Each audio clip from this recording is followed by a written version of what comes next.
गणित अध्याय 14 के प्रश्नावली 14.1 का क्वेश्चन नंबर 7 है। वायु में सल्फर डाइऑक्साइड की सांद्रता को ज्ञात करने के लिए एक नगर के 30 मोहल्लों से आंकड़े एकत्रित किए गए हैं, जिन्हें नीचे लिखा गया है। इसमें एक तरफ सल्फर डाइऑक्साइड की सांद्रता लिखी गई है, दूसरी ओर बारंबारता लिखी गई है और इस क्वेश्चन को हम पग विचलन विधि से सॉल्व करने वाले हैं। तो सल्फर डाइऑक्साइड की सांद्रता हमने एक साइड लिखा और बारंबारता हमने एक साइड लिखा। तो हम एक्स आई निकालते हैं। एक्स आई होता है इन दोनों के बीच का नंबर 0.00 से लेकर 0.04 में बीच में आएगा 0.02 और 4 और 8 के बीच में आएगा 6, 8 और 12 के बीच में आएगा 10, 12 और 16 के बीच में आएगा 14, 16 और 20 के बीच में आएगा 18, 20 और 24 के बीच में आएगा 22। इसी प्रकार हमने इसको अरेंज किया है।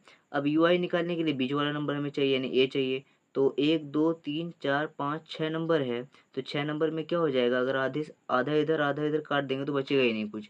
इसके लिए 6 नंबर में हम 2 नंबर इधर से काटेंगे और 2 नंबर इधर से काटेंगे, बचेगा ये दोनों नंबर, बचेगा सिर्फ ये दोनों नंबर, क्योंकि ये दोनों और ये दोनों हट चुका है, ये दोनों बचेगा।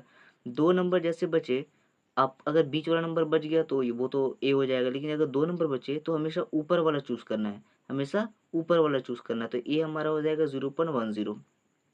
अब ए के सामने वाला 0 हो जाएगा, उसके ऊपर वाला -1, उसके ऊपर वाला -2। 0 से पहले वाला इधर वाला हो जाएगा 1 2 और 3, ठीक है। अब एफ आई को यू आई से गुना करेंगे, 4 दूनी 8 हो जाएगा, माइनस का चिन्ह वैसे लग जाएगा, 9 एकम 9 हो जाएगा, माइनस का चिन्ह वैसे लग जाएगा। 9 को 0 से गुना करेंगे 0, 2 एकम 2, 4 दूनी 8, 2 तिया 6।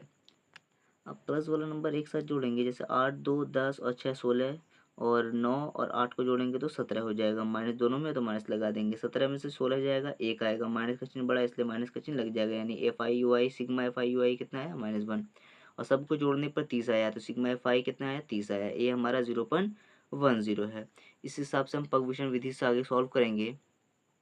पग विचलन विधि से माध्य बराबर होता है A plus sigma F I U I बटे sigma F I into H. A हमारा कितना, ए हमारा 0.10 है, 0.10 plus sigma F I U I कितना है हमारा -1 है, तो -1 लिख दिया। ए सिग्मा एफ आई कितना है 30, तो हमने 30 लिख दिया। इंटू यहाँ पर है तो इंटू एच क्या है, इन दोनों के बीच का डिफरेंस है, 24 और 20 और 24, 16 और 20 सबके बीच में 0.404 का डिफरेंस है, तो हम क्या लिखेंगे 0.04 का डिफरेंस यहाँ पे लिख देंगे।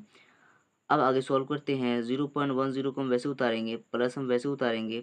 अब हम इसको इससे गुना कर देंगे। अगर हम गुना करने से पहले 30 से पूरा भाग ही लगा दे इसमें, अगर हम 30 से 1 में भाग लगाएंगे हमारा आएगा 0.3333, इस तरह से चलेगा। हम सिर्फ 3 को लिख लेंगे और छोड़ देंगे, और ये माइनस जो है तो माइनस का जो का तो हम उतार देंगे। इंटू वैसे लिखेंगे, 0.04 हम वैसे लिखेंगे। अब इसको इससे गुना करेंगे, 3 चौके 12 के 2 हाथ में रहेगा, 3 चौके 12 और 1 13 हो जाएगा। उसके बाद हम पॉइंट लगाएंगे, इस 2 घर और 2 घर 4 घर, 1 2 3 13 ही था तो 1 2 3 ही हुआ, फिर एक घर 0 बढ़ाकर हम एक और घर बढ़ाएंगे तो पॉइंट 0 लगा देंगे माइनस में। अब 0.10 को घटाएंगे 0.0132 से, तो हम देखते हैं किस तरह से घटाएंगे। 0.10 लगा देंगे, क्योंकि 0 बढ़ा देंगे फ़र्क नहीं पड़ता, तो 0.0132। अब ये इससे कर्जा लेगा, यहाँ पे 10 आएगा, 10 में से 8 जाएगा, 2 से 2 जाएगा 8, 9 बचेगा, 9 में से 3 जाएगा 6, यहाँ 9 बचा, 9 में से 1 जाएगा 8, यहाँ बचेगा क्या हमारे पास, कुछ भी नहीं बचेगा, क्योंकि हमने यहाँ पे कर्जा ले लिया था। तो हमारे पास यहाँ बचेगा 0, और पॉइंट लगा के 0 लिख देंगे, यानी हमारा 0.868 आया हमारा। इसी प्रकार 0 को वैसे उतारेंगे, पॉइंट वैसे उतारेंगे। 868 किसके ज़्यादा करीब है, 800 के या 900 के, तो 900 हम लिख देंगे, क्योंकि 900 के ज़्यादा करीब है तो 900 लिख देंगे। 0 पैसे उतरेगा, पॉइंट वैसे, 0 वैसे 9 और पॉइंट के बाद 0 का वैल्यू नहीं होता, सिर्फ 9 उतर जाएगा, तो 0.09 हमारा आंसर है। आगे बढ़ा सकते हैं, लेकिन इतना छोड़ भी देंगे तो भी हमारा आंसर सही है।